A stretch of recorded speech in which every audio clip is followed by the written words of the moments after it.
Teachers of Reddit, what is the most awful parent you ever had to deal with at a parent-teacher conference?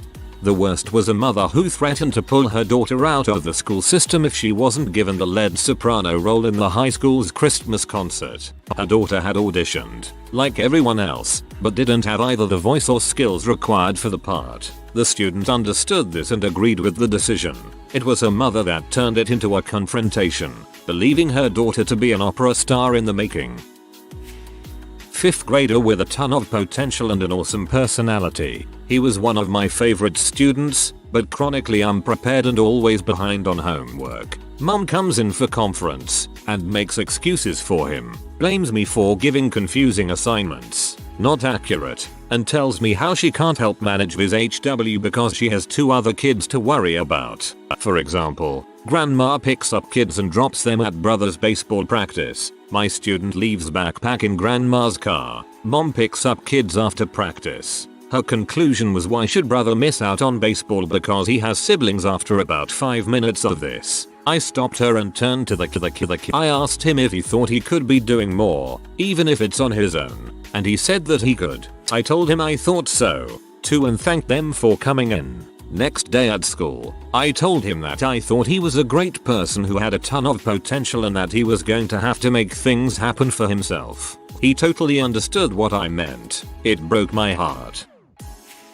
I was an art teacher at a conservative Christian high school and once had a parent tell me I should act and dress less young because she suspected her son had indecent thoughts about me. Being 21 and in my first year of full-time teaching after uni, I was really taken aback by her critique and asked her if she could explain herself a bit better. She then suggested I'd try cutting my hair in a more modest model and dye it darker. I'm a natural blonde. There was a pretty conservative dress code in place for teachers, but according to her, someone like me should exaggerate that a bit more to hide my shame. She then looked me up and down and sighed. To be honest, I don't think they should hire females under 30. Anyway, it's just too much of a risk. By the way, her kid was 15. He probably had indecent thoughts about water kettles too. As I understand it, a boy that age can be turned on by a strong enough gust of wind. There was a mom who insisted that I was being biased towards her kid. She brought up a recent essay as an example and complained about the grade her kid received on it. I had given the essay a C and the mom was saying that it was obviously an A essay. I assured her that I was not biased and pointed out numerous issues with the essay that prevented it from scoring higher. It had content-related issues as well as numerous basic grammatical errors. The mom then revealed that she had written the essay, not her kid. She said, "So it looks like you've got some explaining to do," and then sat back with a smug grin on her face. Yeah, it's me who's got the explaining to do. I've told this story before, but we had a mom who threatened to do to our principal what you see on CSI, automatic restraining order. Wasn't at a parent-teacher conference, but I tutored the child of a very aggressive parent who was so sure that their child was going to get into the #1 high school in the state and would not let anyone tell them otherwise. The mother confronted me because I was taking about 2 lessons to go through past papers. That was because he was getting everything wrong, so I needed to explain almost every question. His ability level wasn't nearly close, and the poor child was under so much pressure from his overbearing parents. I never heard from them again. It's amazing how many parents think they can teach teachers how to teach. My dad has this tendency to complain that my teachers were crap and he was gonna go complain to them personally. My teachers were fine. I just have dyslexia and my parents never gave a crap enough to get me diagnosed during high school. A good thing he never gave a crap enough to remember my teachers' names. The one who told me the reason I was a bad teacher was because I wasn't a mom. No fertility issues, but what if, but had just gone through a terrible breakup of a relationship heading toward marriage and family. Not really what a 35-year-old woman wants to hear from the mother of an emotionally disturbed child. More like an emotionally disturbed mother. Not me, but wife is a kindergarten teacher and suspected that one of her students may be autistic. The kid couldn't communicate well at all, had issues with using the bathroom, and showed other classic signs of autism. My wife had a conference with the mother and explained that she would like him to be evaluated, but the mother refused and said that if her son did have autism, my wife was the one who caused it. Oh man. I was working at a boarding school on their summer school course. We had 2 boys, 8 and 11, arrive with their uncle who they were staying with. The boys were from the UAE. He'd come to drop them off for 5 weeks but neglected to tell the children. They thought they'd come for a nice castle tour. Uncle books it and leaves it to us to explain that they were staying for 5 weeks. Rather than having an awesome holiday, they'd been doing some really cool things for the week prior to being dropped off. During the kids' stay, the uncle would take the boys off campus to go to the mosque and bring them back on Saturday afternoon. One week they came back with games consoles which they weren't allowed. Uncle tried to bribe me to let them keep them by offering me a white chihuahua puppy, and when I declined he shouted at me for being common and poor. During the boys' last week, several trunks full of clothes and belongings arrived because, surprise, the kids were going to be staying at the school until they were 18. Best parents ever. One of the parents in my daughter's class had their conference right before mine. I was sitting in the hall and could hear them trying to rebut everything the teacher said. Then these suckers brought in the mom's sister, who is a teacher, and she got in on it with her expert opinion. Their kid was a butthole, by the way. He stabbed my kid with the scissors and was known as the class bully. Not one kid in particular, but every year there are 1 or 2 aggressive or disrespectful students. 90% of the time, the parents try to make excuses about how this is normal, how all kids are like this at that age, and how I should show them more compassion instead of owning up that there is a discipline problem. Those same 90% of parents are also usually disrespectful and verbally aggressive to teachers, and everyone dreads talking to them. That saying about the apple not falling far from the tree rings oh so true. Alternatively, the parents who are the most apologetic and a delight to talk to are the ones with fantastic children. "Sorry if my kid was not focused," is a line I get too often. Are you kidding, mom? I would adopt this child if I could. I had a preschool aged student who would fixate on his female classmates. He would single one out and follow her around, then hug her and try to give her kisses. These were 3-4-year-olds, and they would hate that. So inevitably the girl would try to squirm away, and he'd get angry and start hitting and scratching her face. He'd get in trouble, of course, but the following week he'd have a new target. His mom was horrified and would try to keep him corralled, but he really didn't respect her at all. The only people he'd actually listen to were the dads that attended the program with their kids. They were pretty sympathetic, since they could see the kid had issues and knew we were trying to get him into our agency's free counseling program. Well, his attitude toward females became obvious once his dad came back from deployment. When my supervisor and I met with him, he was proud of what his boy was doing. He said it showed that he knew what he wanted and his determination to get it, and he's not taking any crap from the girls. Really ugly stuff. He literally said that the girls should just let him give them a kiss, since he'd get mad if he couldn't. The mom just kept her head down. Right then I understood why she wanted counseling from us, rather than using his military benefits. But he was by far the most misogynistic jerk I have ever met, and his son was picking it up from him. Not a week later, the kid tried to go after the daughter of another Marine. Said Marine was present. Said Marine shouted at the dad for a while, and said he'd be speaking to his company. I ended up leaving the program a few days later, but I've always hoped the mom and little boy got away from him, and that the boy got some therapy. Otherwise, I have no doubt I'll be seeing him on the news in a few years. That is terrifying. I had a parent come in a week before school ended and tell me their child had the worst year ever and demanded to know what I was going to do to change it. Well, we could repeat it if you think that'd help. I was teaching calculus for seniors in high school. It was for AP credit, and the kids that were in there were a year or 2 ahead of the average student. A mother came in and told me her daughter was wasting her time in my class because she wasn't smart enough to go to college and would end up just running the family bookstore anyway and not doing anything with her life. The girl was smart, self-motivated, and was already doing college level work and getting A's. I pulled her aside the next day and told her how to look into scholarships if her parents weren't planning on helping pay for college. I'm proud to say she went. You're an amazing teacher. That's great she got to go on to college without her crappy parents bringing her down. I teach K-12 music at a smaller rural school. Musicals are always hard with a small student body and rehearsals conflicting with sports. Students sign a contract in December with one condition, that they attend the last 3 rehearsals before the show in its entirety. Even coaches agreed with us 3 missed practices is fine. 8th grade girl gets asked to try out for varsity softball and tells us that week that she is not coming at the last 3 rehearsals but will be in the show. We say sorry, that is not acceptable. This student we had worked with and accommodated for 3 months, making she got to go to all her basketball practices and could full participate in both, so yeah, we were not very happy she was saying this. We work out with the student that she will come for 95% of the time, only missing the last scene which she was just a body on set with no lines, and then she can still make most of her practices. But we will not allow her in scenes she misses, and the student agreed and said it was no big deal. All seemed fine. Cue angry mother.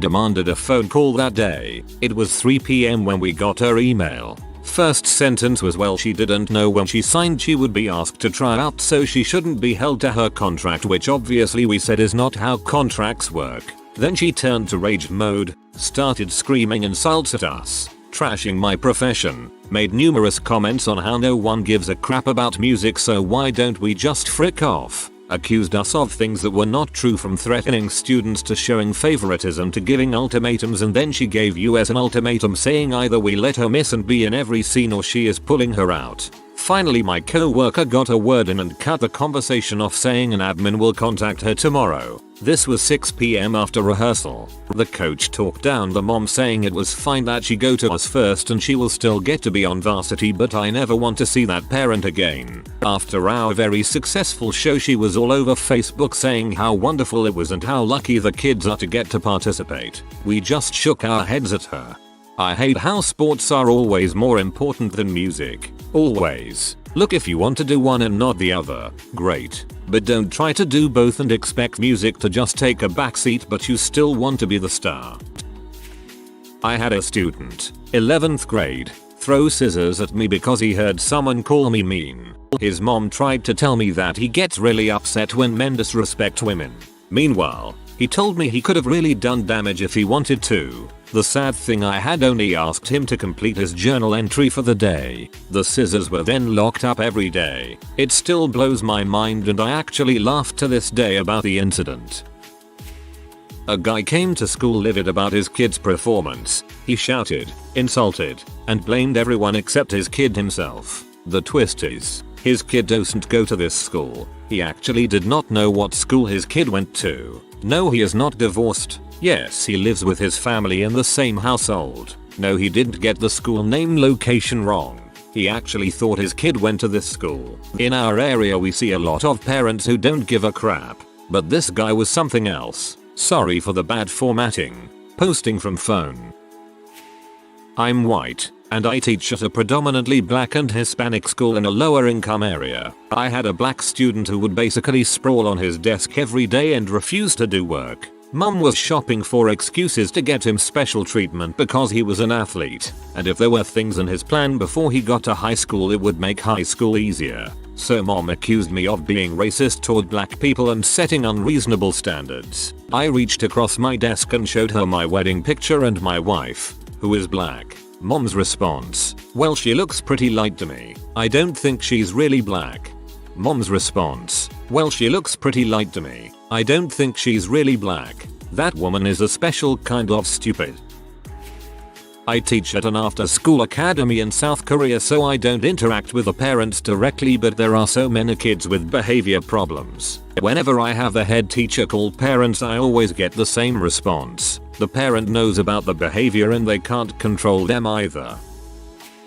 My sister had someone who refused to speak with her because she was cross-dressing due to the fact that she was wearing pants, and that was a sign she wasn't Christian enough.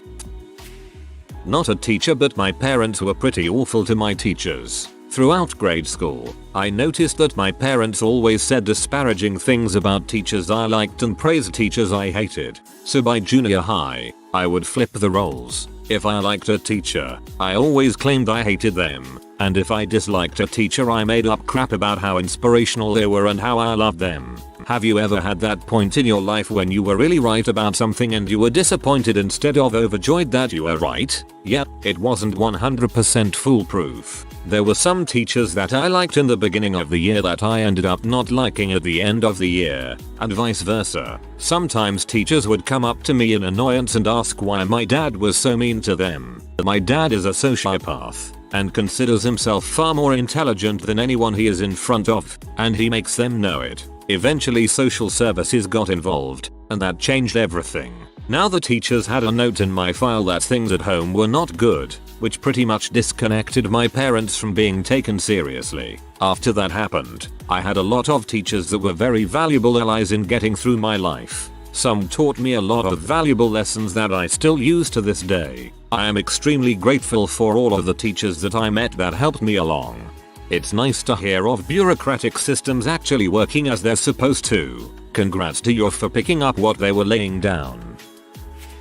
Second grader, really bright, funny, and interesting kid, also very wiggly and a little overconfident. He had a really hard time taking constructive feedback on anything. He would get super offended and sometimes really upset if I gave him a suggestion to add to his writing, etc. He also didn't really follow directions and had to be the center of attention a lot of the time, which was distracting with 26 other kids in the class. Because he couldn't take suggestions, he wasn't making as much progress as he should have been. Mom came to the conference and talked for 15+ minutes about how her son's a genius and she tells him that every day, etc, etc. This is textbook fixed mindset stuff and explained perfectly why he can't handle feedback at all. It was fascinating but really frustrating, because she's so clearly holding him back but she doesn't respect teachers much, so there's no way for someone to tell her that. Also, her kid isn't a genius like I have had a handful of those,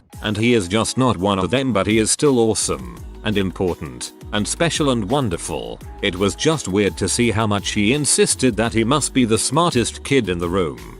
I feel like calling kids geniuses is bad for them. You can have all the natural intelligence in the world, but if you don't understand the value of hard work, you still won't go anywhere in life.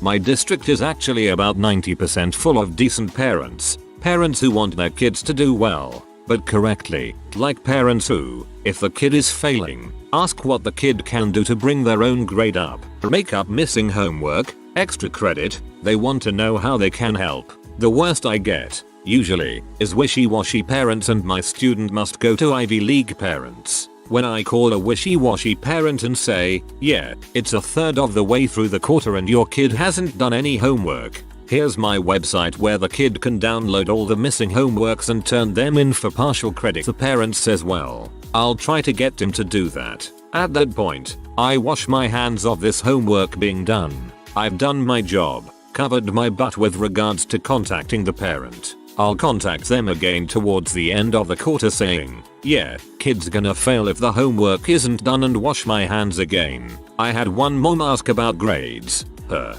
honors student was pulling a 96 in my class. Excellent. She asked what he should be doing to get a higher grade. I'm literally dumbfounded at this point. I have to tell her, nothing, really. This is English, not math. Things are rarely 100% correct and there is always room for improvement in writing. I tell her to have him work on cutting the fat out of his writing and I'd help him if he wanted. But a 96 is excellent in my class, especially in honors where I'm a tough grader. Yeah, my student must go to Ivy League parents, and similarly, in high school, those kinds of students are prats. I have had to deal with physically aggressive parents on more than one occasion.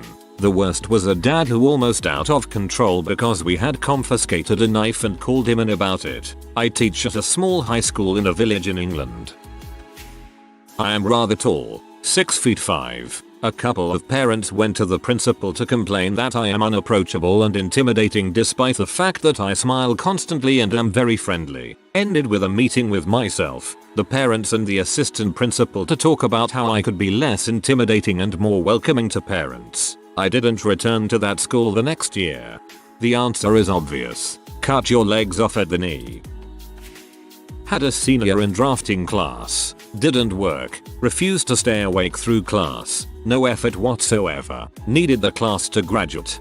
First 9 weeks progress reports are sent home, and I magnanimous gave him a 68 so that he would have a chance to pass for the semester. Cue his screeching hag of a mother spending an hour verbally abusing me. Documentation? Check. Copies of correspondence? Check. Didn't matter. It was my fault he wasn't allowed to take his driving test due to failing a class. That she had spent a lot of money on his car and now he wouldn't get the chance to drive it. This went on with the guidance counselor's blessing until I finally had enough. I explained my reasoning for his grade and giving him a chance to get turned around and be able to pass for the semester. I apologized for giving him a 68 and asked if she would rather have what he earned put on his report card. She replied yes. So I looked to the guidance counselor and told him I wished to change the grade to a 28 and showed my gradebook to prove that he had indeed earned that grade. She immediately started backpedaling and accusing me of picking on her son.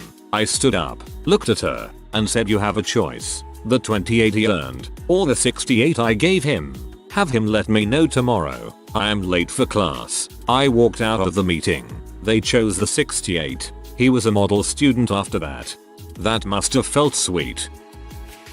There are a lot of examples of parents that don't make their kids take responsibility for their own actions. But my worst experience is from a family member. I teach grade 1 and by the time kids come to me, they are often established in their reading help club, speech therapy, occupational therapy, counseling, etc. But it is still my job to make sure that if a kid needs help that they get it. I was visiting my aunt and spending a lot of time with my young cousin. She has a very obvious speech impediment that needs a lot of attention. I asked my aunt how's she doing in speech therapy and was met with silence and anger. Apparently, she refused to acknowledge that her daughter had an issue. I asked if she had ever talked to her teacher about it and my aunt replied her teacher doesn't know what she's talking about. So, my cousin will go on without being able to say her sister's name properly and will have considerable difficulty with spelling and reading because she can't actually pronounce the sounds properly.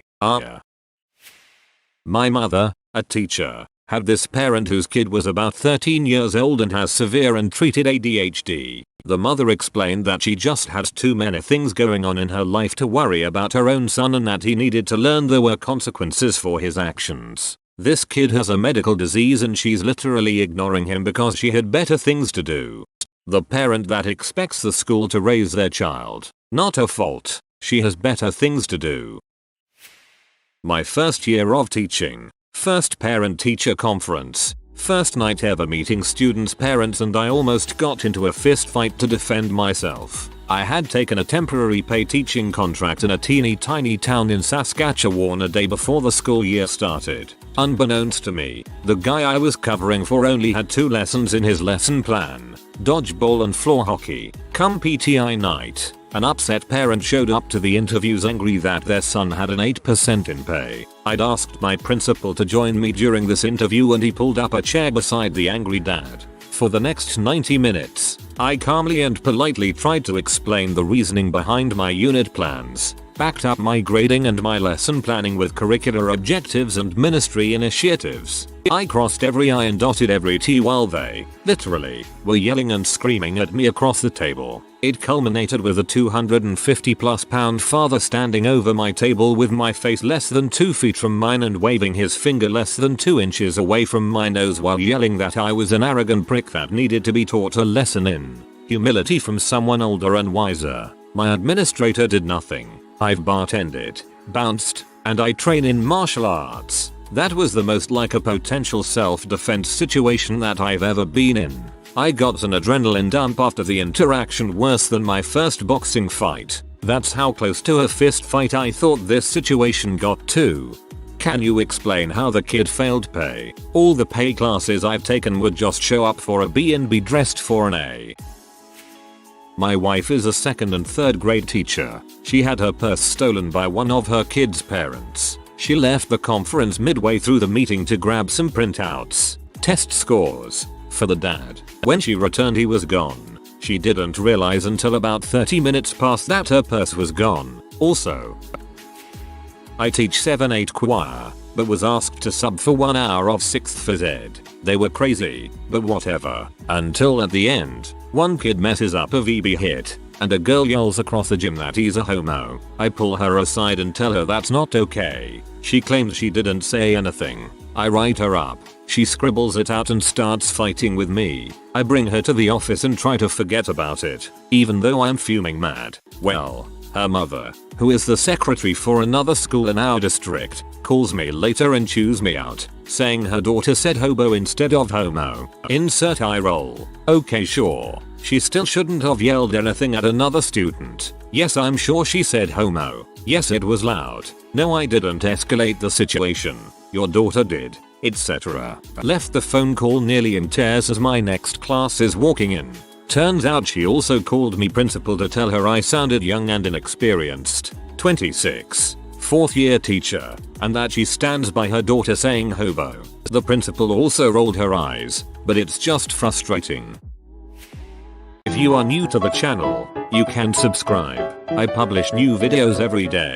Until then, check another video.